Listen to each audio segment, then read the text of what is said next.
Welcome, welcome, welcome. Thank you so much for tuning in. Today's topic is one of my favorite topics. It's actually one that I would say out of all of the topics having to do with law of attraction, it was the one that I struggled with the most and took me the longest to learn or to start to master. And that is letting go. Detachment.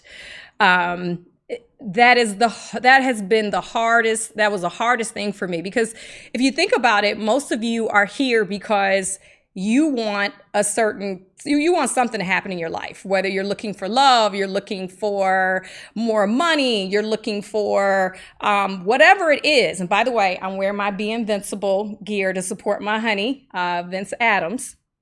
But whatever it is you want, you look to law of attraction, prayer, whatever, for your prayers to be answered so that you can have the thing that you want.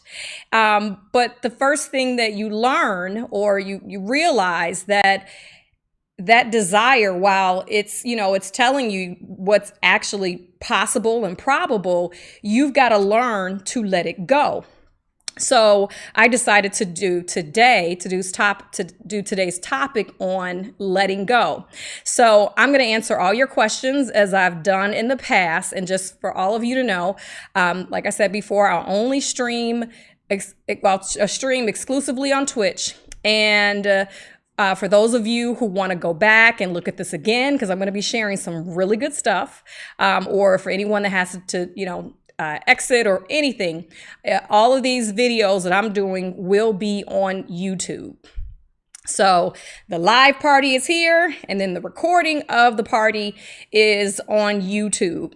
So any questions that you have, you can send them to Vince. You'll see DJ Vince Adams, my moderator, my wonderful husband. Early thank you to him for just making sure that the stream happens and everything takes place that needs to take place technically. But go ahead, you can whisper him. You can put your comments in the chat, in the thread, and we'll get the comments and I'll answer them at the end. So, and if you have a question now, send it now. Put it in the chat. It's fine, but he'll be giving me all of the questions at the end so that I can answer them. So I like to start out every show just giving a brief overview of the law of attraction, because this may be your first time here, or it may be early in your journey. So it's good to know, what are we talking about? What's this law of attraction thing? And essentially, law of attraction is like attracts like. Okay, it's one of the universal laws that essentially whatever you feel, whatever you are right now, that is what you are attracting. Like attracts like. And the process for manifestation is really simple. You have a desire, and that desire could be anything. You want a car, you want a house, you want a husband, a wife, a soulmate, whatever. And with that desire, there's an ask. And you could ask through prayer, or it's just something that happens, that ask happens unconsciously. And I'll talk a little bit. I actually have a good example of kind of an unconscious ask that takes place. And then the next piece is the aligning. So with law of attraction, you can, and I'm going to go over here, show you the guidance scale. We have what's a guidance scale. And I got this guidance scale from Ask and It Is Given by by Esther and Jerry Hicks. And essentially, the emotional guidance scale is a scale of all of the emotions that you can feel. And on the bottom half of the emotions are the emotions that essentially those are the things, or those are the emotions that you feel that don't feel good. So that's the fear, the hatred, the anger, the disappointment, the frustration. Those are the things that you feel that make you feel bad. And then on the other end, the upper end of the emotional guidance scale are those feel-good emotions where you're feeling good. You're content, you're optimistic, you feel loving, you feel joy, you feel appreciation, you feel enthusiasm, you feel excited, you feel, positive expectation. All those things that make you feel good, that's the upper part of the scale. And with law of attraction, the more that you're feeling good, you're going to have more things that come into your life that keep you feeling good. So if you are feeling most of the time passionate, or you're feeling most of the time happy or enthusiastic, then law of attraction will bring you people, experiences, circumstances that match that enthusiasm, happiness, passion that you're feeling. On the flip side, when you're feeling bad, if you feel most of the time you're feeling worried, you're stressed, you are feeling discouraged, then law of attraction is going to bring you more experiences that match blame, worry, discouragement. So when you learn about this, you learn that how you feel is really powerful.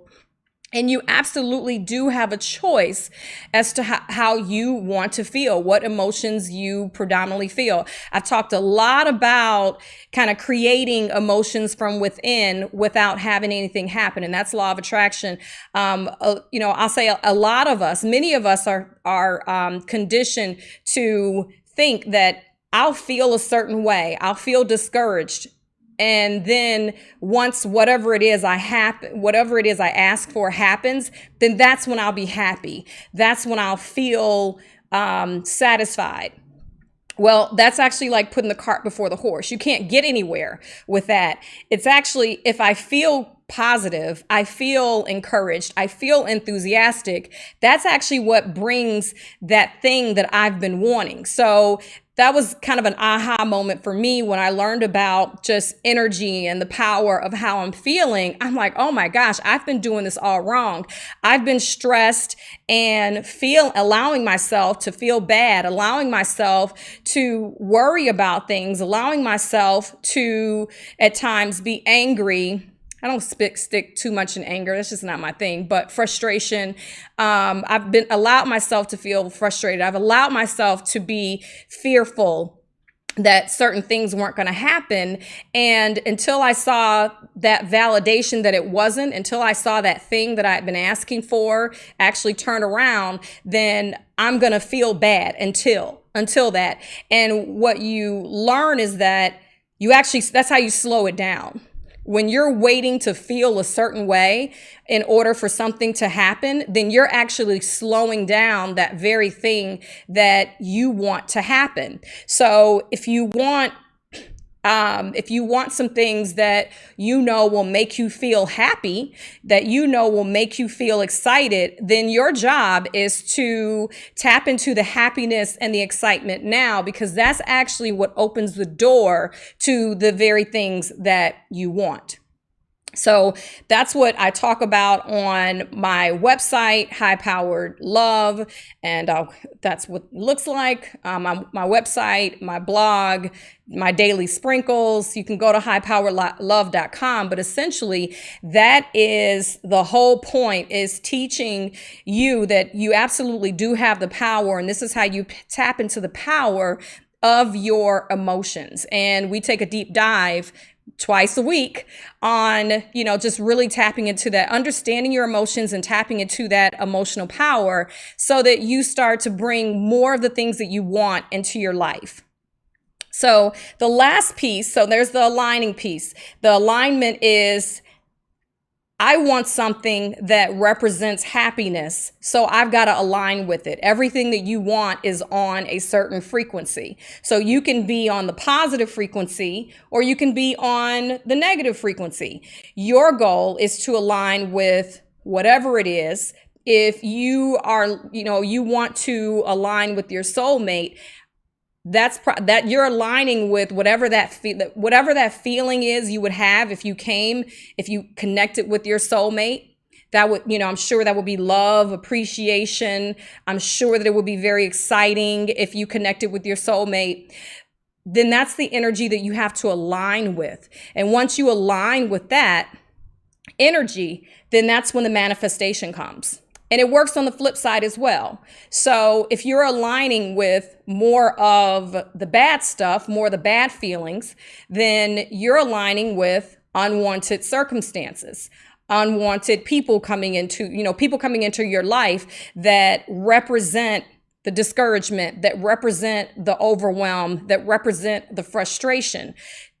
One thing that it's important to know is that you are on a path. You're always moving towards something, okay? And your emotions really give you the clue as to what you're moving towards. So if you're always angry, if you're always frustrated, then know that that's the path that you're on, and you are moving towards those unwanted experiences, those people that will anger and frustrate you. And then on the flip side, if I'm feeling good, then that's the path that I'm on. You're always on a path. You're always moving towards something. So for me, I'm always focused on being in this place, being in the feeling good place, so that I can continue to move on to the things that I want, recognizing that I'm human. Okay. So there are things that happen that will push me, into these places, but because I know better, I can, look at each situation for what's happening, do my own energy work so that I bounce back over here and I'm on my path to what it is that I want. So all of this is about understanding and mastering your emotions, and understanding that you have the power to pick and choose whatever emotions you predominantly have. Yes, in the moment, it's, when things happen, you may not have a choice. That thing just happens. But then how you respond next in terms of getting to a better feeling place, that's your work, and that is your power there.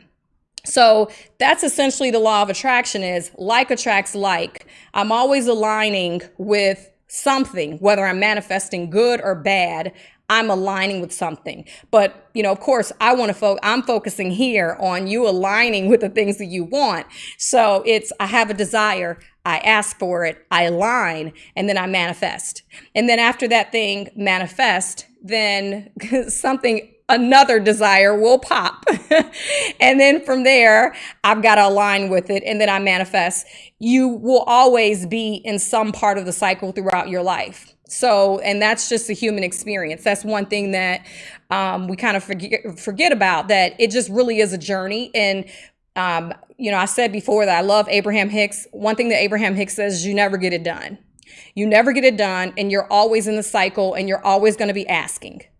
You manifest something, and that from there creates another desire in some other area or in that area. So you got married, you got engaged. Okay. So now I tell this, example a lot, but it's true.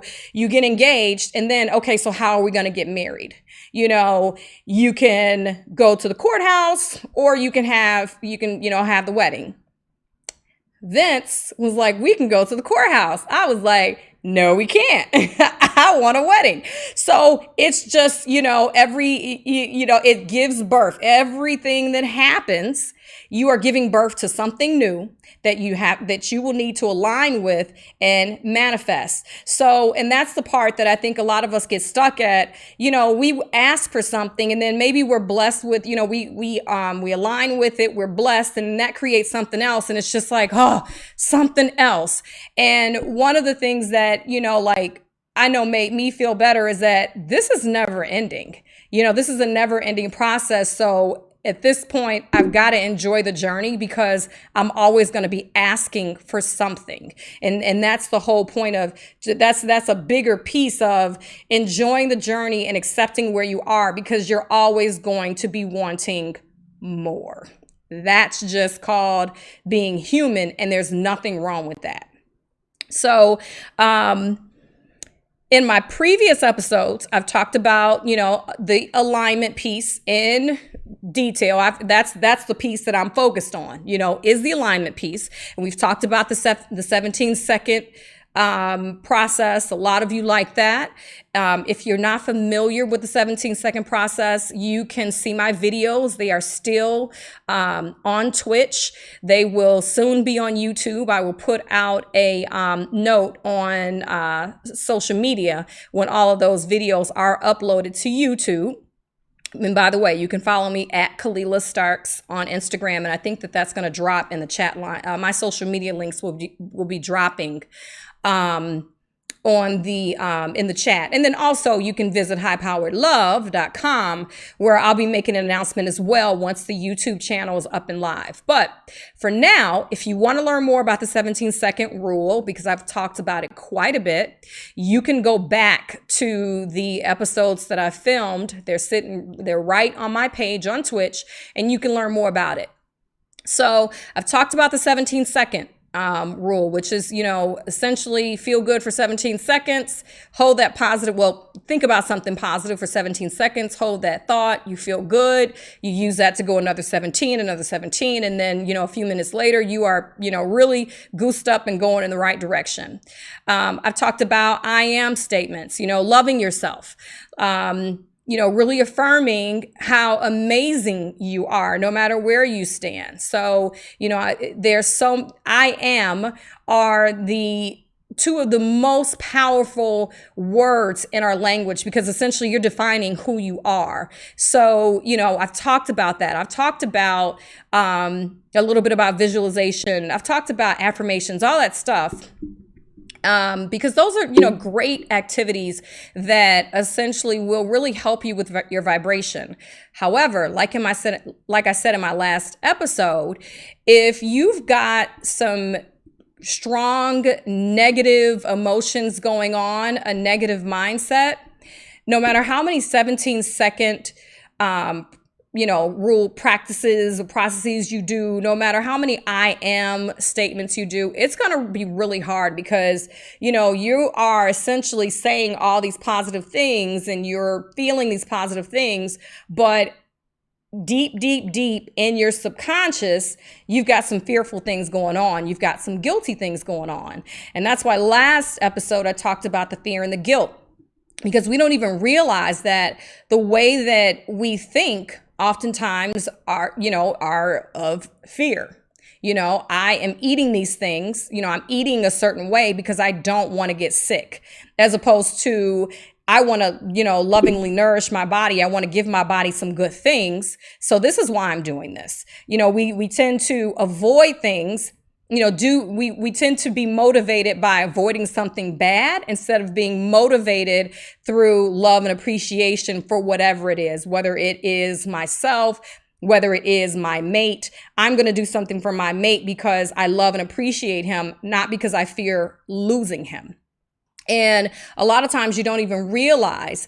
Another example that I gave is I'm going to perform a certain way because I'm afraid of a bad performance review. I'm afraid of being written up if I do this, as opposed to I want to service my customers and give my customers the best experience possible because I appreciate them and I appreciate the people that I work with. Those are two different energies that you can manifest from, and you're so much more powerful when you manifest from a positive love and appreciation standpoint, as opposed to, and I'll switch. It's more powerful when you manifest here as opposed to manifesting from a lower place, because absolutely I can, make sure that I'm doing everything that I can because I fear my employer, but that's going to spill over into other areas. And whatever you fear has a sneaky way of coming into your life anyway, in some way. So I talked a lot about fear and guilt because those are two ugly emotions that a lot of people carry. We're kind of conditioned to carry and we don't even realize it. So definitely take a look at my last episode because I talked about that, and I gave a really good exercise on how to flip your thinking and your thoughts from a more fear-based approach to a love-based approach. And I actually felt good because one of my really good friends, I'm not sure if she's in here, she's a doctor, she's a therapist, has her doctorate. And she said, I loved your statements. Like these are this is how I reposition statements for the people that I work with. I'm like, what? So anybody that has a Vince Adams what, you can put that there if you like, because that's how I felt when she said that. It was great to get that validation from a doctor, but that was just something that I knew just from a overall, kind of spiritual standpoint, that fear looks like this. I see the what's coming up. Yay, what? It feels so much better when you are acting from a place of love and appreciation than a place of fear. But it was nice for the doctor to say, good job. So talked about that. Definitely take a look. So the next piece today, what I'm going to be diving into is desire. And what's so funny about desire is, man, we've been taught that desire is good. Think and Grow Rich, you have to have a burning desire. Like everybody talks about this burning desire that you have to have. And desire is actually one of the things that will keep you from getting exactly what it is that you want. So I thought today was just the perfect time. Like we've moved from fear and guilt, and now we're going to move to desire. And I mentioned, and I see it in the chat. Thank you, babe, Vince, for putting the book Letting Go in the chat. I am reading an amazing book, Letting Go, The Pathway to Surrender by David R. Hawkins. And I know that a few of you purchased it, which is so exciting because I think it's one of the most amazing books that I've read. And there was a piece in there about desire that I absolutely loved. And I've experienced for myself. So, as I talk to you about the different methods and the different, kind of philosophies behind what's going on, I've experienced it. So this is exact, but the way that it's put in the book, I'm like, oh my God, this is like fascinating. I'm going to share it exactly how it is. But I also kind of give you examples as to how this is played out in my life, and then other examples that I've heard along the way. So, like I said, at the beginning of the show, I realized a little bit later than I had wanted to in my journey that unless I was willing to let go, it was going to be a while before the things that I truly wanted, actually came. So, and you can't avoid it. The letting go, detachment, that is, I think, one of the most valuable skills that you will ever learn for yourself. So I'm actually going to read a quote from the book because it is written so well that there's no reason for me to paraphrase. So it says, desire, especially strong desire or craving something, blocks our getting what we want. Desire is an obstacle to achievement of what we want. Desire means I do not have. If we say we desire something, we are saying it isn't ours. When we say it isn't ours, we put a psychic distance between ourselves and what we want. This distance becomes the obstacle that consumes energy. Wanting blocks receiving it and results in a fear of not getting it. The energy of desire is a denial that what we want is ours for the asking. And that's so deep. I mean, and I've always said, like, if you are really wanting something, because with law of attraction is really a mirror. The universe is just a mirror. If I don't have it, then the universe says, you don't have it. That is what comes into your life. Whatever it is you are believing for yourself. If I believe that if I want this, then I believe that I do not have it. And because I believe I do not have it, then I continue to not have it. So what you have to do is shift out of the wanting to the having. And that's the part that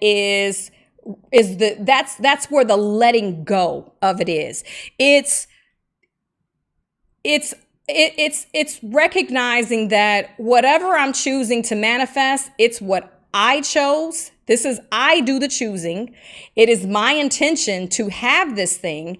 And then that's where the trust and the faith come into being. So when you detach, you accept that it's done. You're done worrying about it.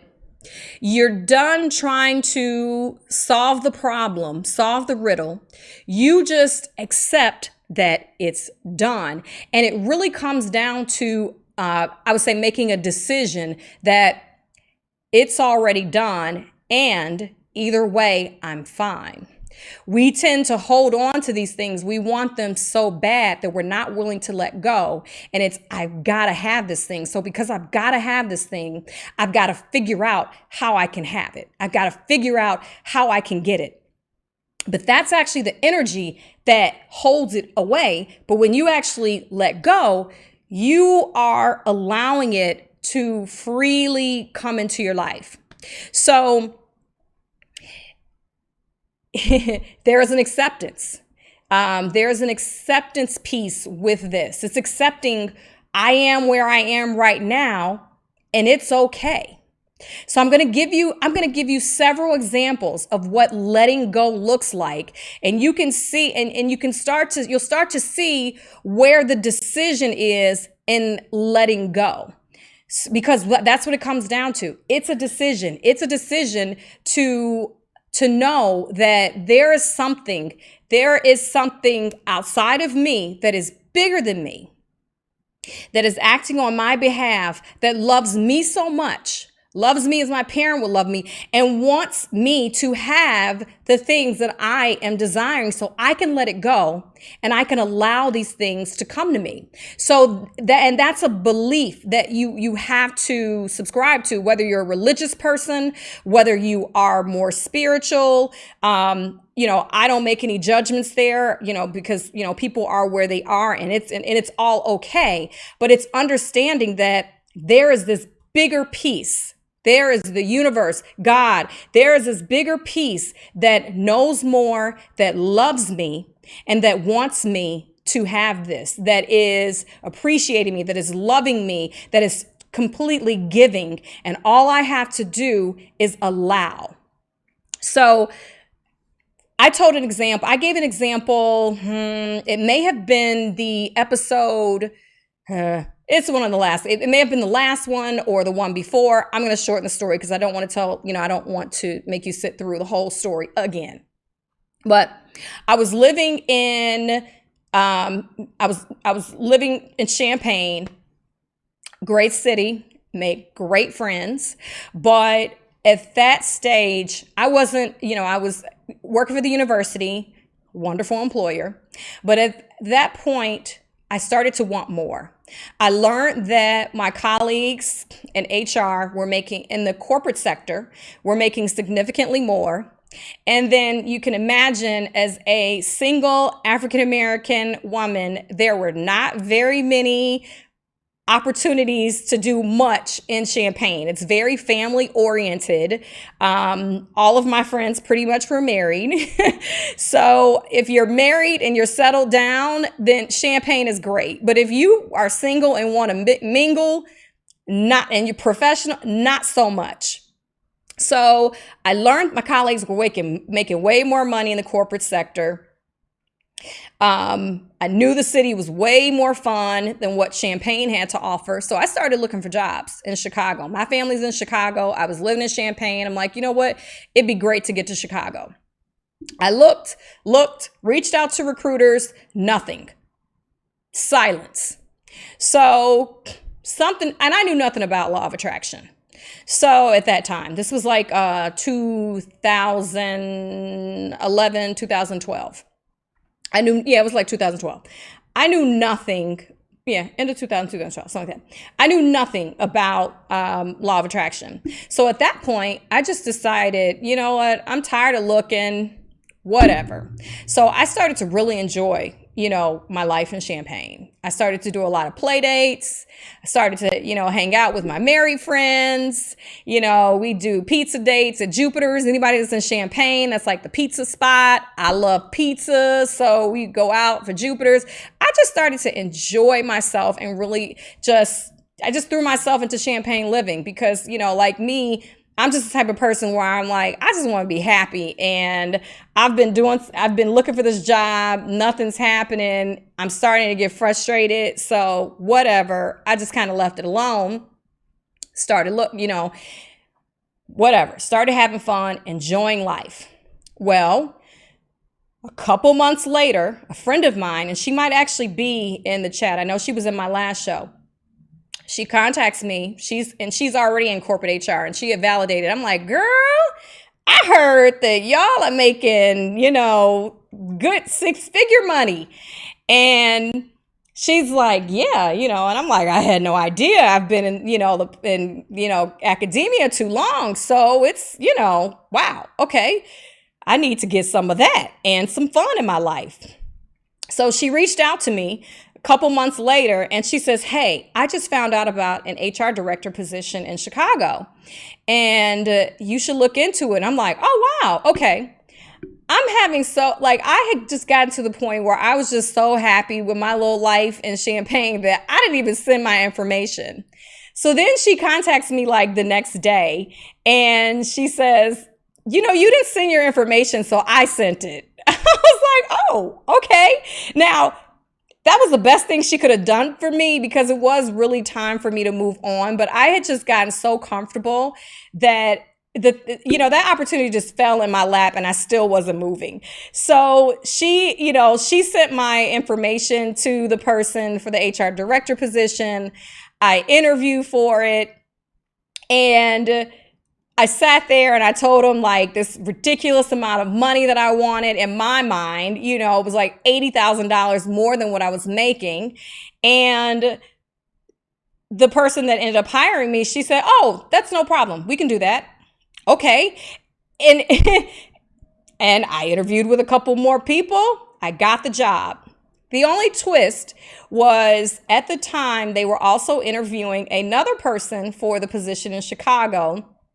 And they ended up hiring that person for Chicago, but then said, there's a DC position. I had already lived in the DC area. So I said, okay, Chicago was really where I wanted to be. But hey, to make more money, to be in the city, still that money is good in DC. It's all good. So that was number one example of just letting go. Just, saying, hey, you know what? This has been frustrating. I've been looking, nothing's happening.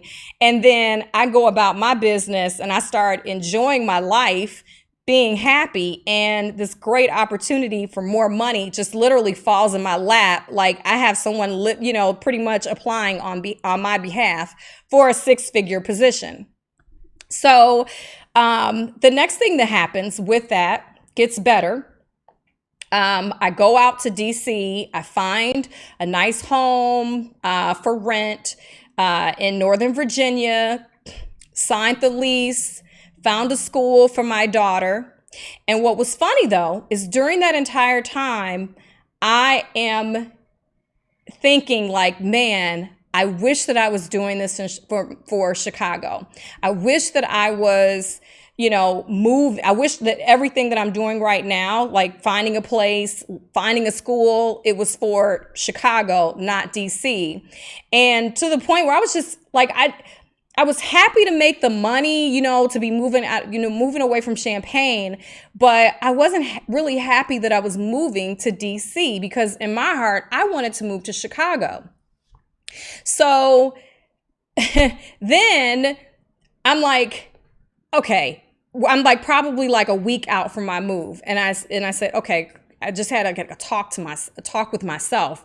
And I said, okay, like, look, you are like depressing yourself over something that's really positive. You're not moving to Chicago. Suck it up and focus on the positives of moving to DC. This is the talk that I had with myself. And what's funny, I'd actually talked to my mother about it as well. Cause I'm like, man, I wish like, why did that happen?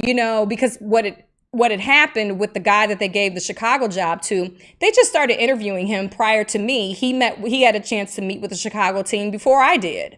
And I'm like, man, why couldn't I have, found out about this earlier and had an opportunity to really compete for Chicago? That's what I wanted. And my mom said to me, she was like, nobody can take anything from you that's yours. So if Chicago was yours, you would have had it. So don't worry about it. It's a great opportunity. My ex-husband was, out in Maryland. I'm like, this is an opportunity. Sydney will, get to be with her family. And she's like, I would love for you to be in Chicago, but nobody can take anything from you that's yours. So when she said that, love you, Mom, if you're listening. Because I know she was either live or she'll listen to the replay, but love you, Mom. That was like one of the best things you ever did for me, because it really made me think like, you know what? She's right. Let me just get over it. And I cried it out. I had like a deep, deep cry to let Chicago out of my system, to just let it go. And I cried because it was like, I'm just letting it go. It's okay. And as I cried, I started to feel better. And as I felt better, I started to think about all of the positives of moving to DC. So I started to contact my friends, because I lived out there. I had some good kicking it days in DC. Like when I think about like the most fun I've had as an adult, it was DC for sure. I mean, Chicago's great fun, but like anybody that has spent any time in DC, you know, like they dedicate that city to kicking it. It's crazy. So I had like the most fun in DC for the years that I was there. So I started to like really think about like, oh man, I haven't kicked it in so long. I'm going to get out. I just started thinking about everybody that I was going to connect with, all my friends who had turned family to me, because like my DC family really are like my friends out there. They are family, period. I started to think about them, and I'm like, oh, it's going to be so cool. Kanye, Edgar, BJ, Tiffany. Oh, it's going to be so cool. So let me just, get excited about this. No, I don't have to be homesick. I can go to Chicago anytime, but let me get excited about going to DC.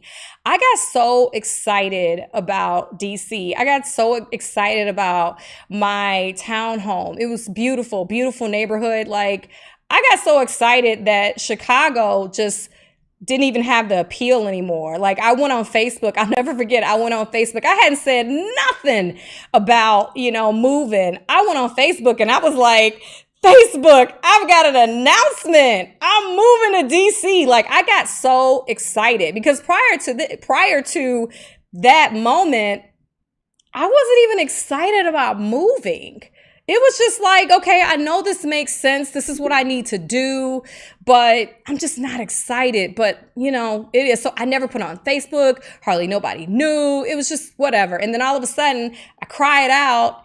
And I start feeling good. I start calling people. And then I'm on Facebook like, I'm moving. DC, I'm coming home. It was just, I got a great career opportunity. All of a sudden, I felt great.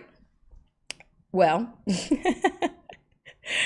within days of that happening, I find out that, and maybe a week at the most, it was like a really short time, I find out that the person who took the job in DC quit. And I couldn't, and my boss at the time called. She said, I don't want to worry you. This person, the person that's in the position, he just resigned, but he just decided to go back to his other company. I don't want to worry you. Please know that this is still a great opportunity, blah, blah, blah. And I'm like, oh, okay, wow, that's crazy. So I talked to my mom and I talked to a couple of my friends, and they're like, so are you going to ask if you can have the Chicago position? You mean he got the job in Chicago? Huh? You said DC. I'm sorry. Yes, he quit the job in Chicago. Sorry. Vince corrected me. The guy quit the job in Chicago. So then I tell my mom, I tell a few of my friends, and they're like, so are you going to are you going to ask your boss about, taking the Chicago position since that's what you wanted? And I thought to myself, like, no, like I already have an apartment. I've paid money for this apartment. First month's rent, security. Anybody that lives in DC, Virginia knows that it's not cheap. And I had a really nice place. I've done, the movers are scheduled. Now, I forgot to add this. This actually happened the day before the movers were coming to pack my things to take everything to DC. I forgot to add that. So add that to the story, that I'm literally finding this out the day before the movers are coming to pack and put my stuff on a truck and take it to DC. So I'm like, no, I'm doing this tomorrow. I've got too many things that I've done. And they all said, you know what? You can't, this is what you wanted.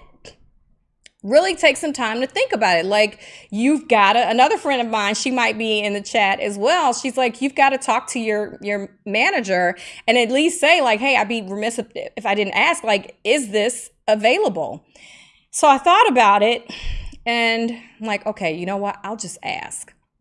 So I asked my boss, hey, when I learned about the position, it was Chicago. And now, and due to timing, that didn't work out. Got the position in DC. Is Chicago an option? She said, well, I've got an open position. If you want it, you can have it. At that point, I'm thinking to myself, oh my gosh, like, what am I going to do? So, and you would think that it would have been a really easy decision because all along I wanted Chicago, but I had just thrown Chicago so far out that I'm like, I was so excited about DC that I'm like, I don't know. So she said, take the day to think about it. I took the day, thought about it. I literally at 3 a.m. in the morning, I said, forget it. I'm just going to move to Chicago. That's what I wanted. I'm just going to move to Chicago. So, and I forgot to say that I actually put that day, because the Packers were coming that day, I had to call the Packers and say, hey, I'm going to have to push things off because like I might not even be moving. And they're like, well, you do know that we've got to get the truck we've got the truck and we've got to get the truck, out to Alexandria by this time. And if it's not there by this time, then that puts you a week off. And and I'm like, I know, but I just can't even think. So 3 o'clock in the morning, I decide I'm just going to go to Chicago. This is like nuts, but I'm going to go to Chicago.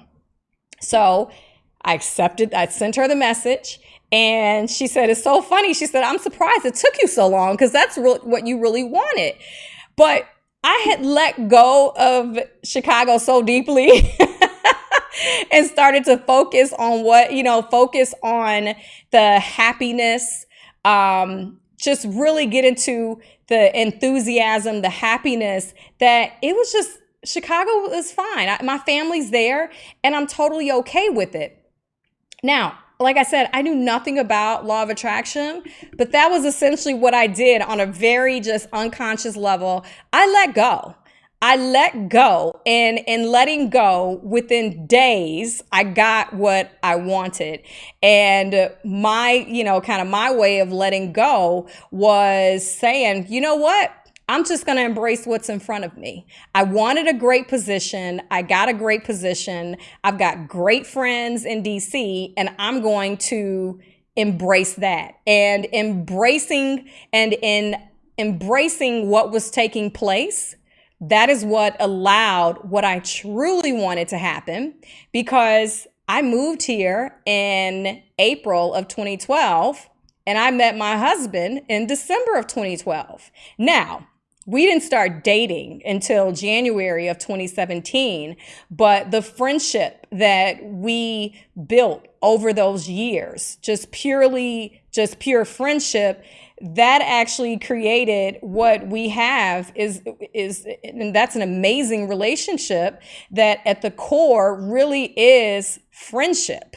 And when you are married to your friend, when you are in a relationship with your friend first, that is like on a whole nother level, something that I've never experienced before. So absolutely, it was meant for me to, Chicago is where I was, needing to come or supposed to come. And once I really aligned with the energy of Chicago, which was enthusiasm, which was happiness, and I let it go, I was fine with I let it go so much that I didn't even know if I wanted it when it came back. That is what allowed it to come. And that's what manifesting looked like for me prior to learning about the law of attraction. It was, oh my God, I'm so tired of wanting this thing. I'm just going to cry and get over it. Or, I mean, I'm not a crybaby, but if it was something deep, I'm going to cry and then just move on or forget it. I'm tired. I'm done. Let me focus on something else. And then lo and behold, that thing would come. So I learned about law of attraction and I'm like, oh, so I don't have to get tired. I don't have to get just tired of wanting something in order for it to come. I can just let it go ahead of time and just allow that thing to come even easier than just going on this struggle ride to the point where I'm just freaking tired and then it comes because I just I surrender. I just give up. I can't anymore. So that's the power of, letting go, law of attraction. So that's what it looked like prior to. But then I've got examples of what it looked like when I actually started to apply this whole letting go piece. And actually, I'll come here. That's what it started to look like when this is what it started to look like once I started to more deliberately let go. In the past, it was an unconscious, I'm tired letting go, but you learn that if you can deliberately let go, it's just so much better. So most recent example, this is amazing. So I want to say either my first or second episode, I talked about having a Reiki healer come and speak on the show. I was going to do an interview with a Reiki healer to talk about, just using energy to heal your body.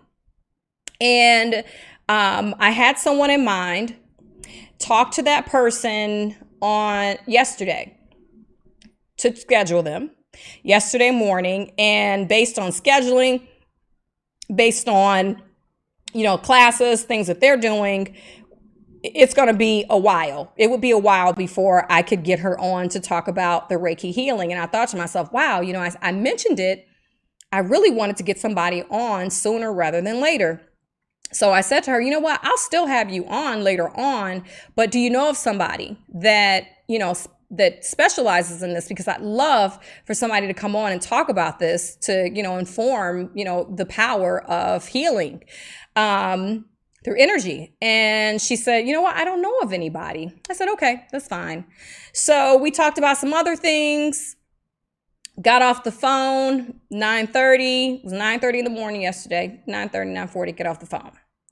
And I just said, okay, well, it is what it is. I started focusing on what, the other things that I wanted to focus on. Like I said before, I am super excited about High Powered Love. Like I wake up and I'm just excited about everything that I can share. I love this show. I love connecting. I love the testimonials. I love it all. So I said, well, I don't know what's going to happen there, but something will happen. I just let it go and started focusing on what else do I need to do for High Powered Love. So ended up talking to another friend. And she says to me, I can't remember what we were talking about, but she says, hey, did you need a Reiki healer?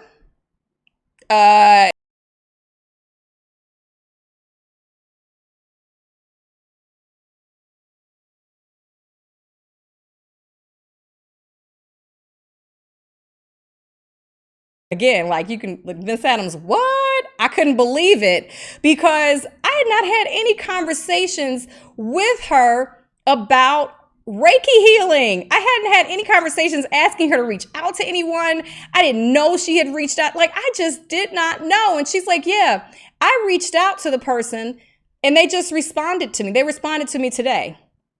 Do you know how wild that is? She sent a text to this person saying, hey, I know someone that has a show and they may need to talk to you. They may have someone they may need to talk to you, but just in case, is this something you'd be interested in? She sent the message on February 14th and the person did not respond until yesterday around noon. Do you know how crazy that is? Here it is. I talk with the person that I'm thinking I'm going to interview. They can't do it. I hey, do you know of anybody? No. I think to myself, wow, I mentioned Reiki, but oh well, it is what it is. And within a couple hours, my friend who I knew, like I got some amazing friends that like act on my behalf. Like I'm very blessed that I think about it. I'm like, wait a minute, this is the second story. And one of my friends acted on my behalf and I didn't even know and didn't even ask. So they contacted, the person responded yesterday, over a week later, saying, hey, yeah, include me, love to. I'm like, what? So when I talked to her, a few hours later, and she's telling me, I'm like dancing because I'm like, that's what I'm talking about. That is letting go. That is just being okay. There's nothing that I can do here. Now, I could have easily, let me go on Google and let me Google Reiki healers. Let me go on Facebook and see who I know. Let me put an APB out on Reiki. There were several things that I could have done, but for whatever reason, I'm like, you know what? That'll happen. I have so many other things to do, so many other things that I can focus on, whatever. And in the whatever, in the not caring, that came like that. And that's what you'll find, that when you get to a place of when you're just willing to just let go, when you're willing to just let things come to you and shift your attention to, something else. Like for me, I knew that there were other things that absolutely I needed to be focusing on. So I'm like, you know what? I need to be focusing on this. I have someone else that I want to reach out to about meditation, which by the way, I'm scheduling someone to come and talk about meditation. So I'm like, there's so many other opportunities for me to provide content, great content for everyone that everyone can just totally benefit from, that I don't have to be concerned. I definitely wanted this, but I was okay with it not happening or whenever, whenever, whatever. And that energy is what allowed it to come. And I think that I was excited I was more excited about the manifestation. Like, oh my God, I can't wait to share this I was more excited about the manifestation than Reiki healer, which I'm very, very excited about. I'm very excited about that. But I was really, really excited because it shows you how powerful you are, how your emotions, your belief, your willingness to let go really does invite the things that you really want in your life. And that was really exciting. So for the Reiki healer, I'm super excited. That's what I wanted, obviously. So that's what came. But it was just another kind of see how powerful you are. And everybody has this power. It's just, you have to make the choice to use that power, because nobody's any more special or any more powerful than the other. We all have been given this power. It really comes down to a decision of, are you willing to tap?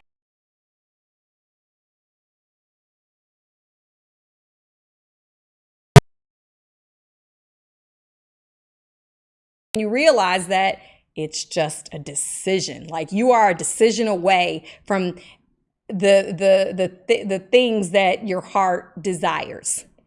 So I have a couple more examples, because as I was preparing today, I'm like, oh my God, I've got some great examples. And I'm telling you these examples just so that you can start to think about, you can kind of pull pieces, you can start to pull pieces and see that there is kind of an underlying formula to it all. So the next example, wedding venue. So as you know, Vince and I got married in the middle of a pandemic. And when you get married in the middle of a pandemic, there really aren't a lot of resources, because a lot of people are closed. So our number one venue, there were no events taking place there. And it was just a short, there really weren't a lot of venues out there. There's not a lot of anything, So, but we knew, I'm getting married. We said we were going to get married in 2020. So it's going to happen. And I said to him, even if we walk over to the lake and we have like a few family members and the preacher, we getting married. I'm not going to the courthouse. I'm not doing that, but we can walk over to the lake. And that'll be, and I was like, oh, it'll be great pictures. Like, I'm like, it'll be great. So I actually found, me and my girlfriend, we found a few spots on the lake where, we could possibly just have a very impromptu ceremony. I'm like, we're going to have a wedding either way. But then we talked to a planner, and the planner was, kind of like, so you actually need a permit for that. I'm like, oh, I didn't know you needed a permit just for a few people to say I do. Okay, so we started looking at different locations.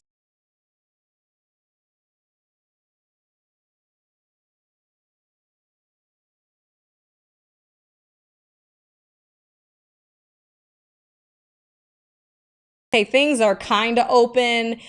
We kind of know that there's going to be another wave. So they're going to start closing stuff down. So let's just do it while things are kind of open. We can have, we can get married, outside somewhere and then go have dinner with our family. Like, we'll figure it out. So we decided, after talking to the planner, like, there are a few venues. So we found a venue at the end of July. Pictures were beautiful, signed, good, because again, there aren't very many things going on. So I'm like, okay, looks good, pictures, love it, great. Me and my mom, we actually go to the venue to kind of do the final, like, okay, let me see. And we walk in and I'm like, this is not going to work. I'm like, Vince Adams is not going to like this. I don't really like it, but I know he is not. This is not. And then they were just they were like these steep stairs, and we're like, we have like senior citizens, coming to this. So we can't create like a hazard, So I'm like, this is not going to work. It's cute, but this is not going to work. So the planner, who was amazing, she says, after I talked to her, I called her after the viewing, and I'm like, I don't like it. And I know Vince is not going to like it. I'll talk to him, but I know he's not going to like it.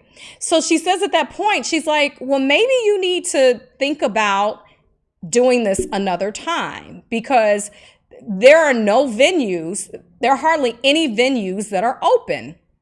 So maybe you think about doing this next year. And I was like, no. I'm getting married this year. And even my mom was in the car, and we have her on, Bluetooth speaker. And my mom is like, yeah, she has a point. Maybe we just need to do this another time, because it's going to be hard for you to find a venue. And I said, I don't care. Like, I'll figure it out. But no, we're not postponing it. We're going to move forward. We're going to do it.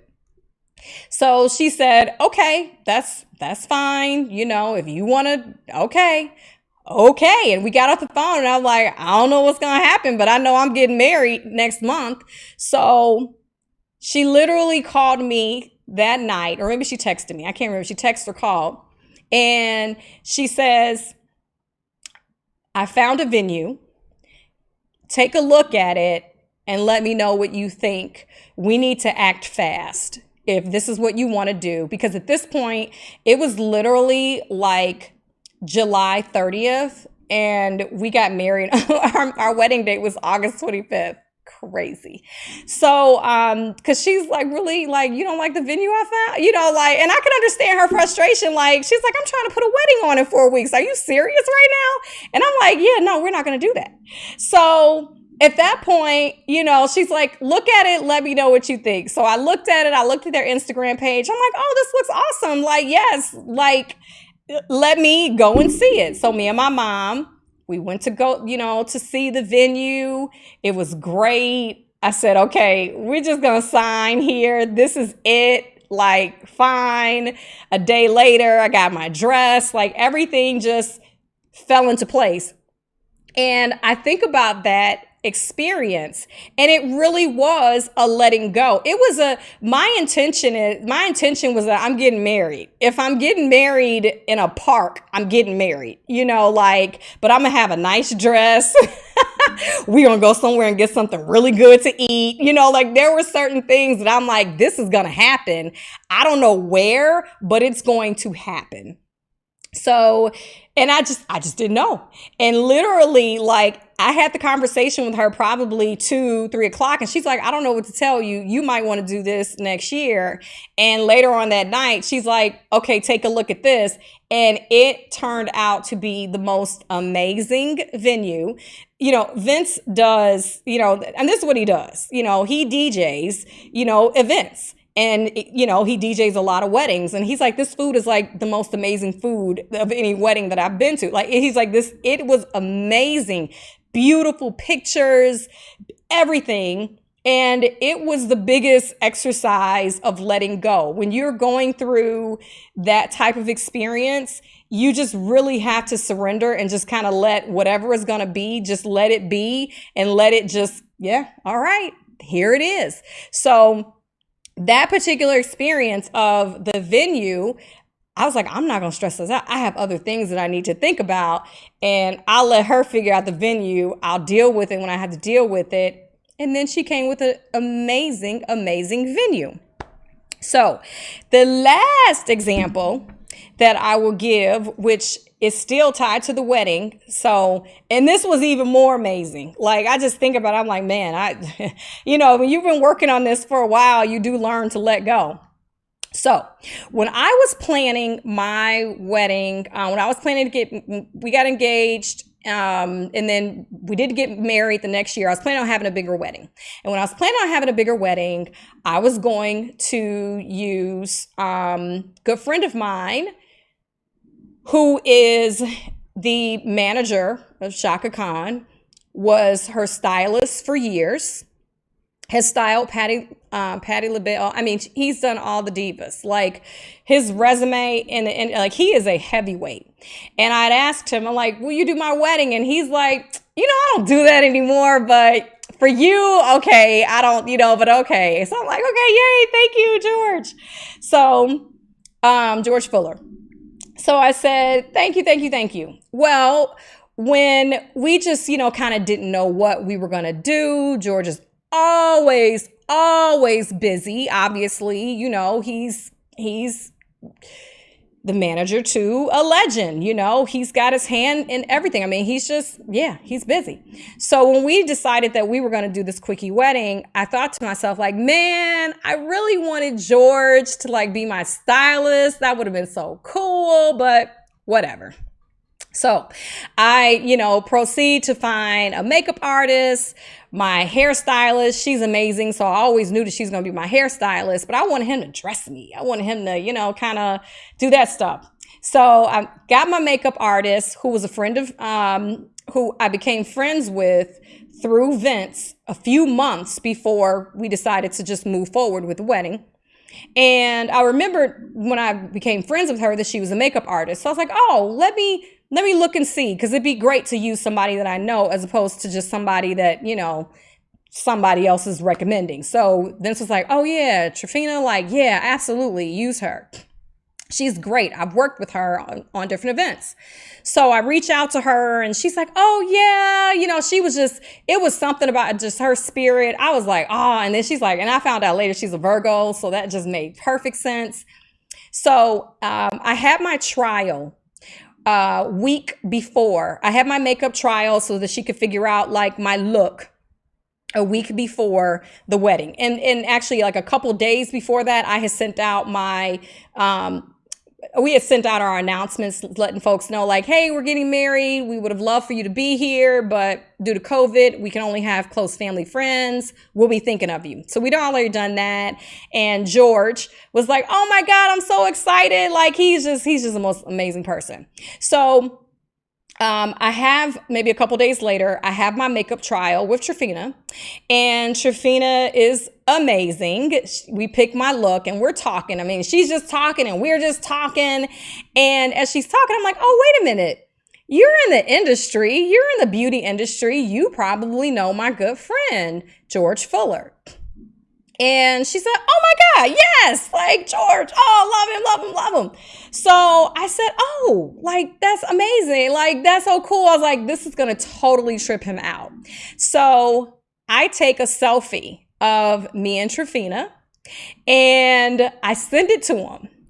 And he responds back like, oh my God, like, are you serious? Like, do you know who's doing your makeup? She is A-list. Do you know? And I'm like, no, I just knew that I saw her, I've seen her work and, Vince knows her. So, I mean, obviously she always looks amazing, but he's like, oh, she's the real deal. And I was like, oh, I'm getting my trial. And he's like, trial? What do you need a trial for? Do you know who she is? And I'm like, no, my trial and that we're figuring out the look for the next week.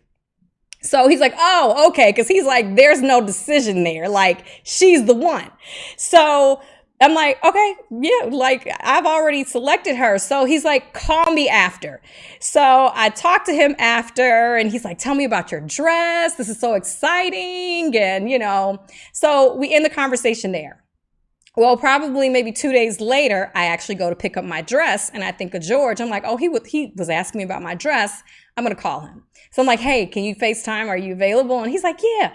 I was like, so I FaceTime. I'm like, here's the dress. And he's like, oh my God, your dress is amazing. Like, you look great. And he's like, so who's styling you? First thing he asks, he's like, so how are you doing your hair? I'm like, I don't know. He's like, okay, come over and we're going to figure out your hair. And I'm just going to come and style you. I'm just going to do everything. He's like, I'm not going to step on anybody's toes because you've got some amazing people, but I'm going to be there for you. And I'm like, he's like, and why didn't you tell me about this? And I'm like, because it was just so last minute. Like, I'm not even thinking that I know you're busy. And he's like, we're in a pandemic. And I'm like, I get it, but you're like always, got something going on. And because it was so last minute, we weren't having this big thing. He's like, no. Come over. We will pick out your hair and we'll pick out your hairstyle. He got on the phone with my hairstylist, like, hey, we picked out this, the hairstyle. What do you need my help with? He came the day of. He was there to kind of make sure that he's like, okay, this is how things need to go. He's like, again, you are working with some professionals, but I want to help you in any way that you need. And I thought to myself, like, oh my God, like I've got a glam squad. This is like crazy. Like, this is what I wanted. And what was so cool was that it was just kind of like, it just kind of happened. And he literally stayed with me all day. He came to the hotel. He helped me, get together. He went with us on our video and photo shoot. So the video that I played during my first episode, he was there the entire time. And he was like, I felt like a celebrity because he'd be like, stop, wait. Like he's telling this photographer, wait 1 minute. And he's like pushing my hair over. And he's like, okay, that's good. He's like, and then he's telling Vince, you take the bouquet and do this. And okay, I need you to, he's like, because obviously he works with legends. So he's done a photo shoot, a video shoot, or 2 or 3 or lots. So he's like, stop right here, push the hair here, put the dress here, put this here, Vince over here. That video and those pictures were amazing because of him, because he knows those angles. He knew the angles. He knew just everything. And he's walking. I've got pictures of him walking with all my stuff. And I've got this big dress and he's walking and he stayed with me the entire time. And then he comes to the venue and fixes my hair. And I looked in the mirror and I was like, oh my God, like I see why you do what you do, because I've never my hair, my everything, like this is amazing. I see how you work with the divas. I see why they trust you because you are amazing. And I think back to that and I'm like, that was the ultimate letting go. Did I want him from the get-go? I wanted him to be a part of my special day because of who he is. Like, not only is he an amazing person, period. Like, anybody that knows him knows he's got a heart of gold. And when he walks in the room, his energy, like, you just know it. That is like great energy. And then I'm like, this is what he does. So like, every bride wants to feel and look beautiful. Hey, if you can, get the person that styles the divas, like, hey, that's what you want to do. And here it is that I thought to myself, I'm not going to even worry about George because I know he's busy. It's last minute. We're just going to move on. And something told me to text him, to show him a picture of me and Trifina. Had nothing to do with wanting him to do anything for my wedding. I'm just like, this is going to trip him out.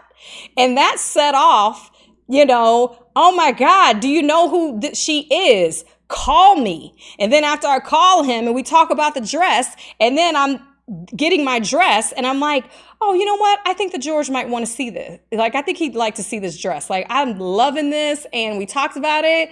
I think he's going to love this. Let me show him. Then he's like, what are you doing with your hair? I'm going to be there. I'm there.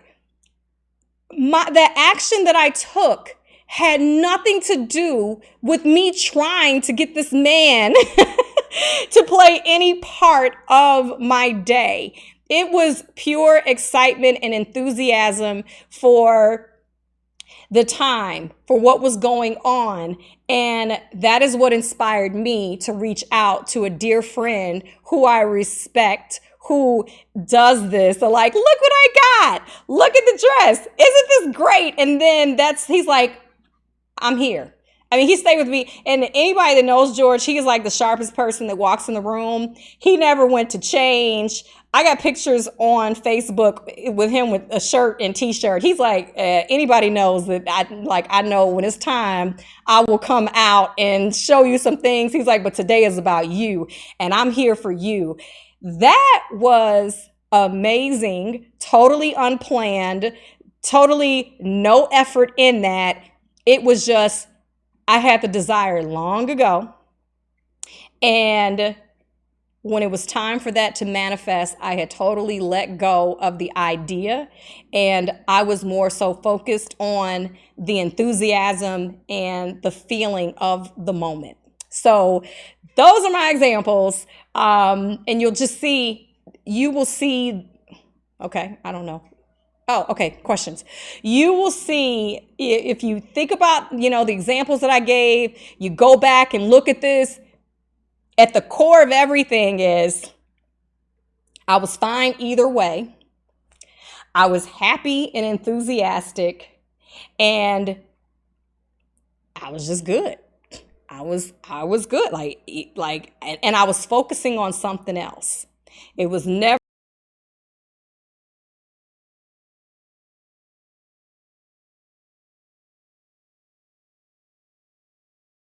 She didn't know of anybody. It was like, okay, well, something will come up, and I left it alone. So it was the focusing on something else and being fine either way. And as you learn how to do this in various parts of your life, you will see things happen magically, and that you realize that it is not of any coincidence.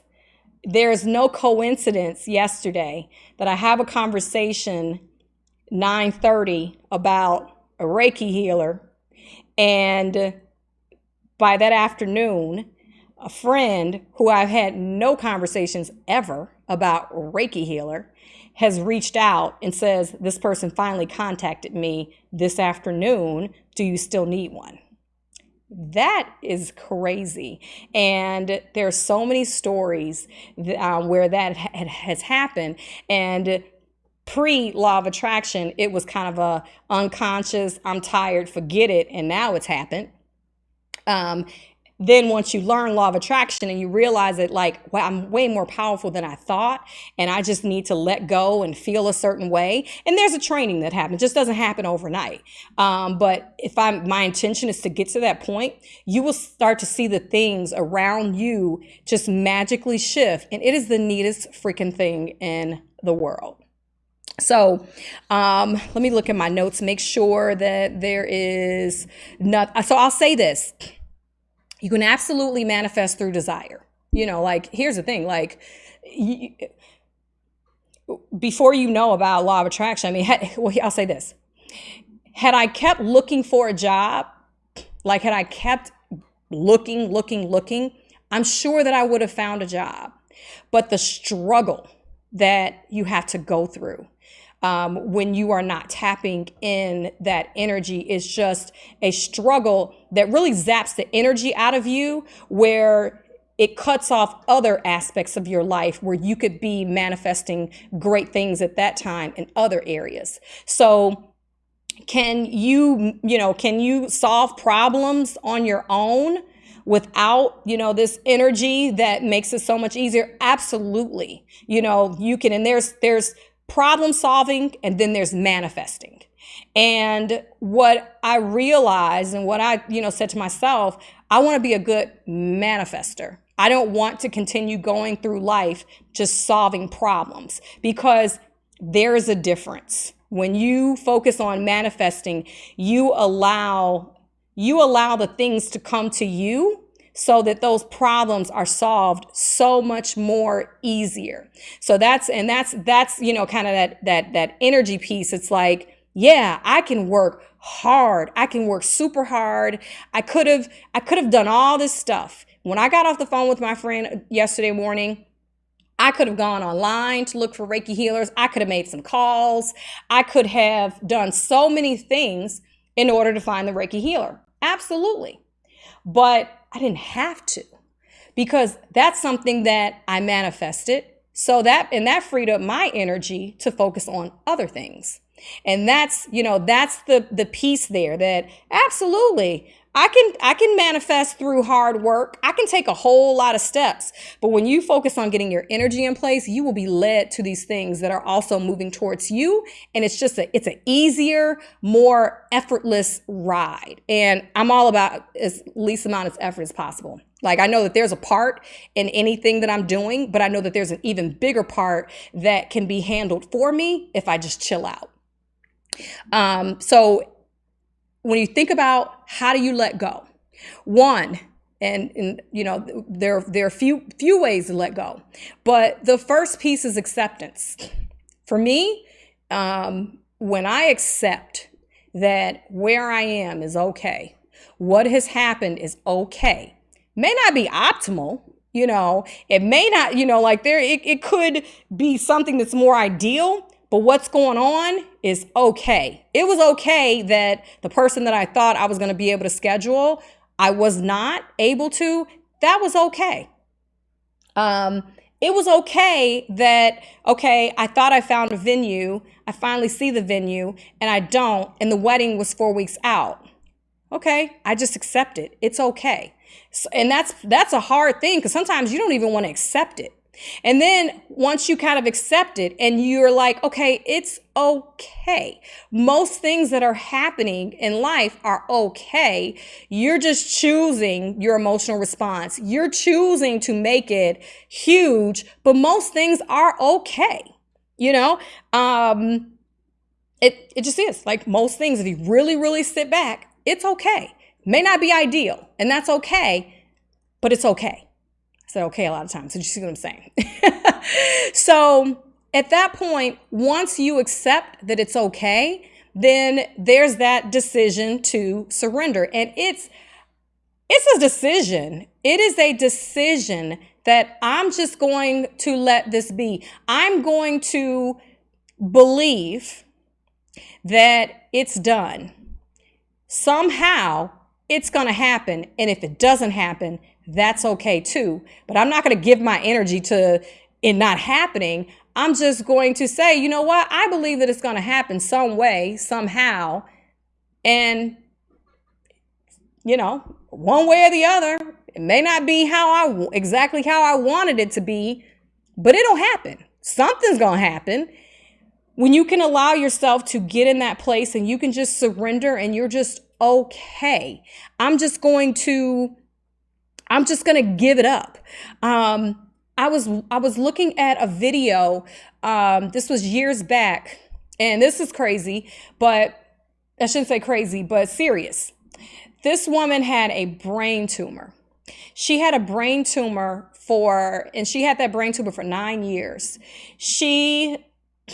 Maybe 8, 9 years, something like that. It was a long time.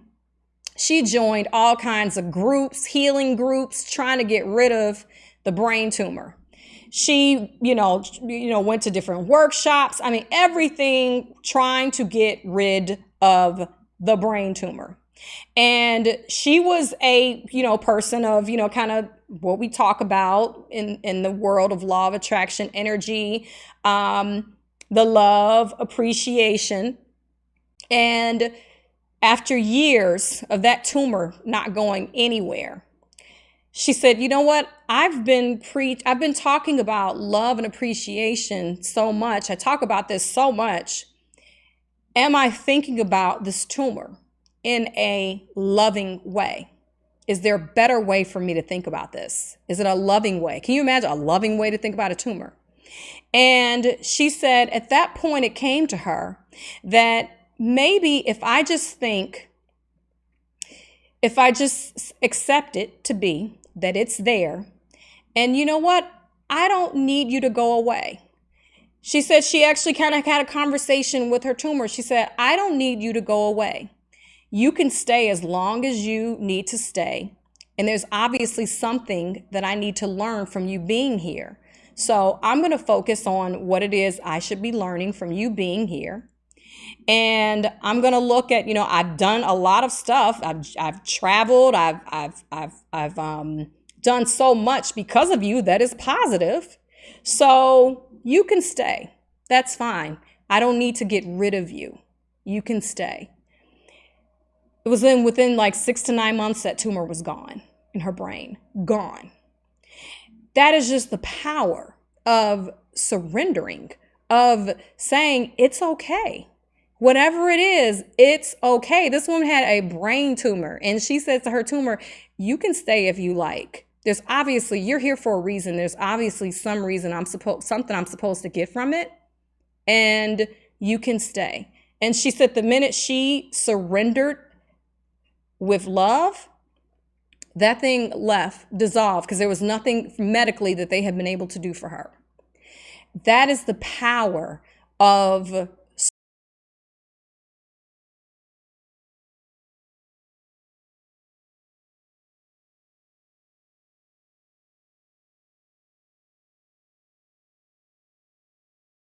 when is it going to happen? Your job is not to figure out how something is going to happen. My job was not to figure out how I was going to, find the Reiki healer. When it was like, okay, universe just brought that to me.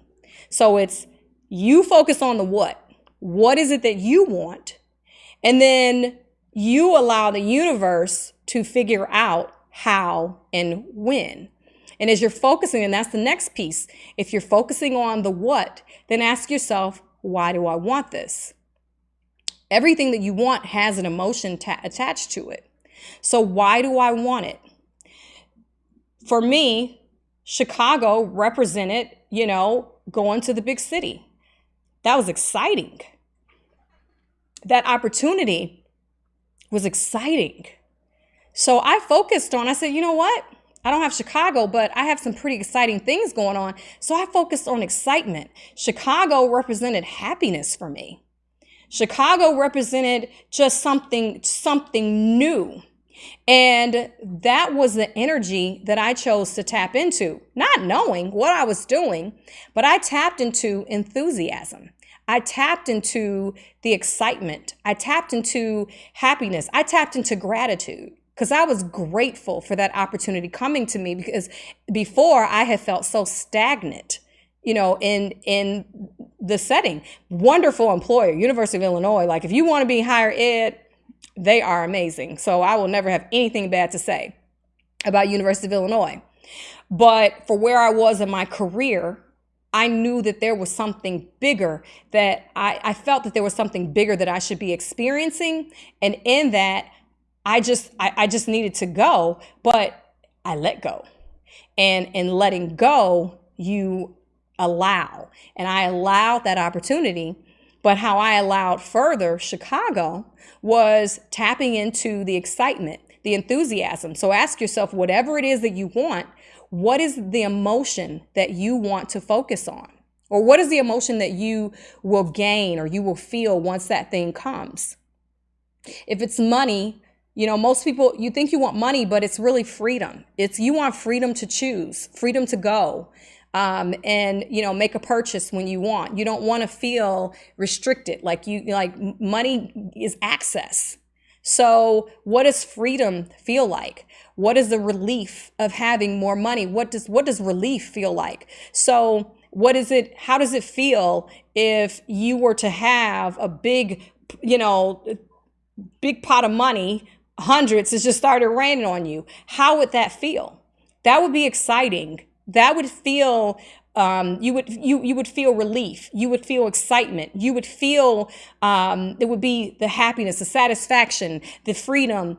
Those are the emotions that you want to tap into, letting go of whatever manifestation you were wanting, whether it's the money, whether it's love, whatever. You let go of that and trust that it's coming, let it go, and then tap into whatever emotion that is, and let that be your focus.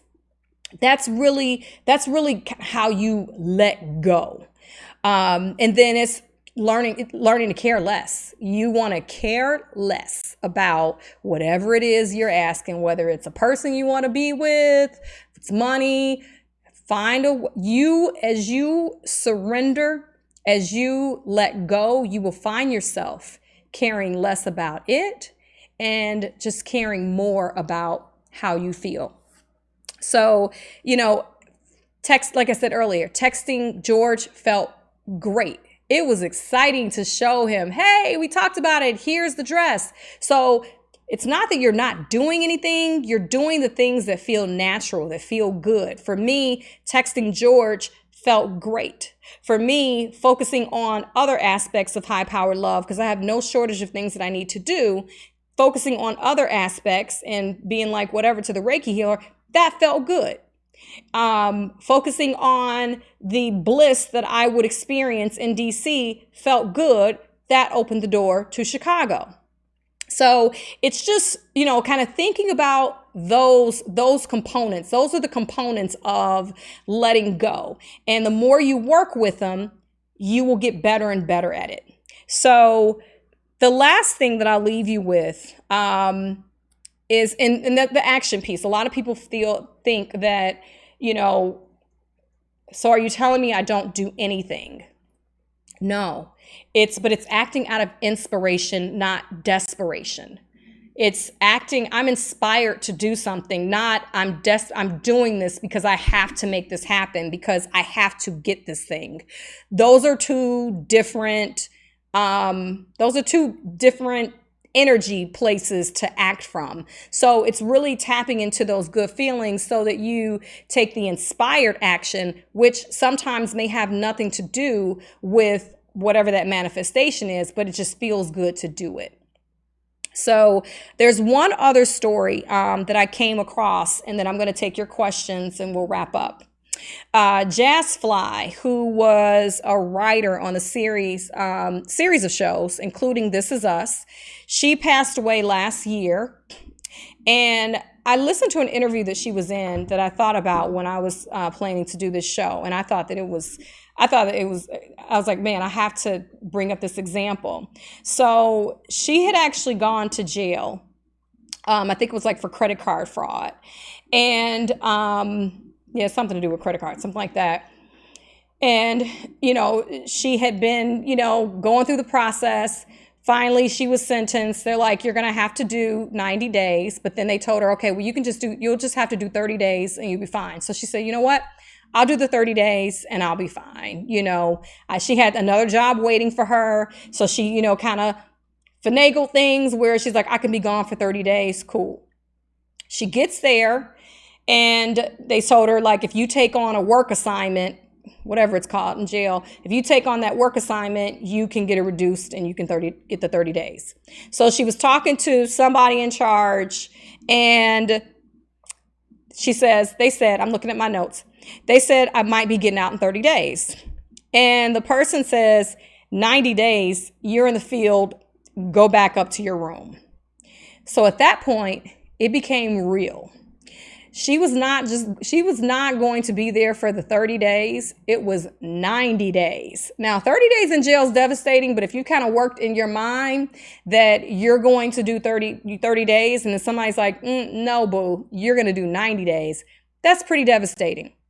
So she says that she climbed back on her bunk and she just lost it. Like, she's like, I'm going to be in jail for 3 months. And she's like, this is horrible. Like, this is being in a cage. Are you serious? So she said, it hit me. I get up on my bunk and I'm bawling.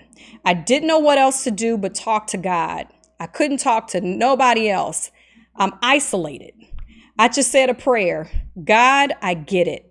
If this is what you want me to do, if this is where you want me to be, then come on, I'm riding with you. And I genuinely just surrendered every single thing and went to sleep. She said her thing was, I'm gonna just go to sleep and sleep as much as I can, get through these 90 days. But God, if this is it, cool, I'm good. She slept for an hour. They came to get her from her cell, put her in another cell with other women. She started talking to women, learning more about their stories. Like, hey, this is where I'm going to be. I'm going to learn about these women and what they're going through. Within 24 hours, she ended up staying in jail 24 hours. She got transferred to another cell. And then all of a sudden they're like, okay, here are your clothes. You're released. She was in jail for a day. She was supposed to be 90 days. There's no coincidence that she said, God, I'm good. I am riding this with you. If this is what it is, I'm riding it out. I'm good. And then in that moment, that was acceptance and that was surrendering. And in surrendering, you know what? I'm talking to these ladies. I'm going to use the opportunity to talk to ladies. And then within hours, she is out of jail. There are so many stories. I could be here for 5 hours, but I haven't eaten. I'm like, what happened?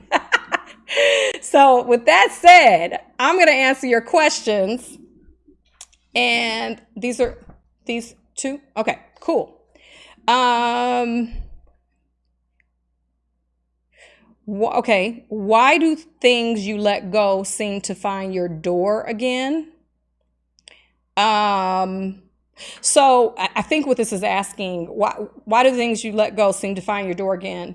So I think what this is asking, essentially, when you haven't let go of something, you are essentially, I haven't let go because I don't have it.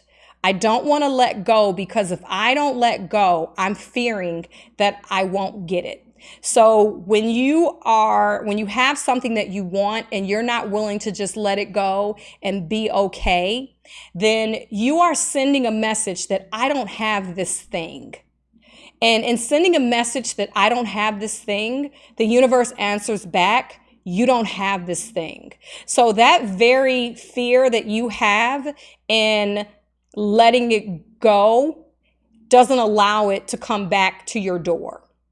Or come to your door, come through your door again. But when you just let it go, that is the energy of I'm the chooser. Okay, I'm the chooser, and my intention is to have this thing. I am this thing. I have this thing. It's coming. So I'm letting it go, and I'm choosing to focus on something else, and I'm allow that thing to come to me when it is ready. That is you're letting go of the lack, the mentality, the lack, the I don't have it. And that is the energy that allows it to come back. Okay, the second question, do you have any advice for me if I have a friend who has been in a state of sadness and darkness for a long time and won't move to get out of it? Are there any strategies you may suggest for shocking them out of that place or helping in any way? I'm worried about them. So So here's the thing. So let me go to the guidance scale. When a person is, in this place of anger, fear, and you can come and like, hey, I want to help. I'm happy and you should be happy too. And see what happy does? It's wonderful. A person that is in that low space, it is really difficult. They've got to make the personal decision to want to experience something different. They have to rescue themselves. You can't rescue them. However, your energy is powerful and you can choose to see the positivity in them. You can choose when you think of them, you can choose to see them in a happy state. And that energy is powerful. Now, and that's why I'm getting the Reiki healer to come on and the person that's going to come on and talk about meditation, because there are people that are so deep in their own misery and feeling bad, and to the point where, so our emotions, like anything else, they're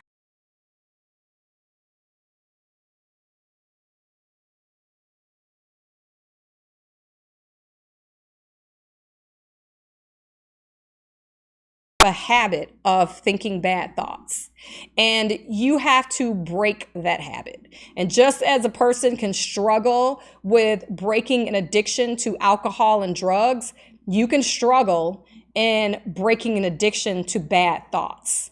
And when you think about somebody that has an addiction to anything, you can't come in and take the cigarette out of their hand, because they'll just go get another cigarette. You can't take the drink out of their hand because they'll just go get another drink. So that's when you have to use your own intention, really see a positive experience for them, see them in a positive light, but then you can guide them to the information. Like I said earlier, I'm so excited to have the Reiki healer, because they focus on those deep healing. The theta healing, I'm going to get somebody to come on and talk about that. That's really deep energy. So all you can do is just continue to provide them with the information, but there has to be something in their spirit, or something in them that says, you know what? I'm ready to experience something different. I'm ready to free myself of the negative bondage thoughts. Because the thing is, like, we all make choices. We choose how we feel. We choose where we go. We choose what we eat. Like, we choose everything. And you're choosing to feel bad. And it's just going to take that person to choose something different. But what you can, as a friend, is point her to, my high-powered love, send her, have her come and visit the stream. If you see something interesting, send it to that person. But at the end of the day, we all have to perform our own rescue. And I'll say this, worry is no good for you.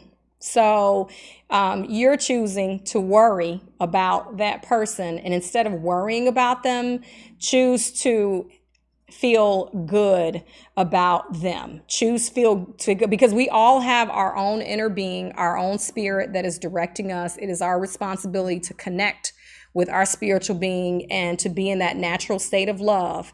So as a friend, the most loving thing that you can do is continue to love on yourself, continue to appreciate yourself, and to send them lots of love and appreciation, and see the positive, choose to see the positive energy in them, because there's a reason why you're friends with that person. There's that positive energy that at some point was there and that you see.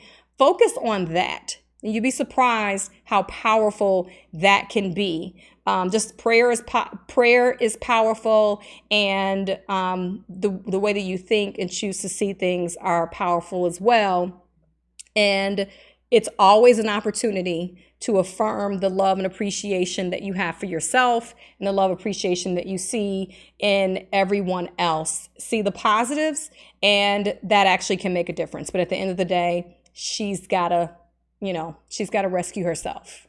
But I'm here, and point her my direction because I got lots of good stuff to come. So with that said, I know oh my God, an hour and 47 minutes. And I told Trish, I talked to Trish and I was like, this is like one of my favorite topics. So my favorite topics I will go on and on about. But I hope that you were, through the examples, you could start to see the themes that, it's all the same, different scenarios, but at the core is all the same. So with that said, thank you so much. I know that everyone here is busy. I know that just like I said, you choose your thoughts, you choose where you're going to spend your time.